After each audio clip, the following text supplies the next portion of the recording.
Hey, what's up guys? Second video I'm filming today, but this one will probably go up tomorrow. Just watched a video of True Geordie and the Wade concept, and it reminded me that I made a video a while back about Logan Paul on True Geordie's podcast, and I was talking about Faye Sensei, right? But I forgot entirely about all of that, the fact that he called out Dillon Danis. Now, if I remember correctly, I've never watched any of Dillon Danis's sparring footage, right? But from the fights I've seen, his hands suck, right? So I'm going to be looking at this to see how reasonable that fight is, because I think it makes sense for Logan Paul to take a fight that he can win, but I think this is just a whole different level of skill gap that is maybe unnecessary. But we'll see. Maybe he's better than I thought.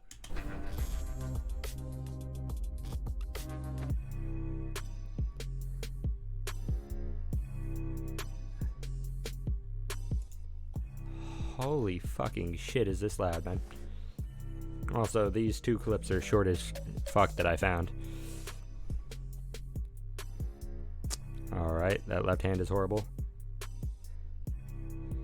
It's bad. He's getting in, working the body. Don't mind that, but he's not protecting himself when he's inside. When you're working the body, you shouldn't be hugging around the waist. Your hand should be at the top of your head to make sure you don't take any shots there. Alright, no technique when he's throwing those. Obviously, there's some kind. The technique in the hooks themselves is kind of there. However, he's kind of just throwing those sloppy elbow punches. Okay, so if he keeps working on that, that's not horrible. This is a while ago, so maybe he's gotten better. But that here, he did bring it back up whenever he was doing that hook, and he was throwing it with the hand still being in his face. That's not horrible. Getting punched in the face from the clinch. Oh, yeah, just a bunch of load up there, and his hand was just all the way at his hip. I know you guys can't see my hands once they go to a certain point, but that's horrible. All right, hands kind of up. Did not set up that punch at all, and it was pretty poorly thrown, and then he just threw his right hand to the side. Also, the thing about this is such a short clip that this should be the highlight of his best stuff. So if this is actually how he boxes, that's kind of unfortunate, but the other one is more recent, so maybe it's better. I got clip number 2 here. Not just music. Same music. Alright, fuck me. Ooh, I didn't like that at all. When he goes to throw his punch here, it almost starts as a jab, and then he turns it around, and then continues in that same frame of motion without turning over his fist. That is a poor punch. Hand back to his side again. No technique. I'm putting way too much power in those shots, and it still sucks. He's slappy punches. That guy's head movement was nice. Instantly starts laying on him. Okay, hate that a lot. He just punches, and then he's just hanging out here as if he has some god-level head movement. Alright. Obviously, this is also MMA sparring and not boxing sparring, so there are some openings that are just naturally created from doing that.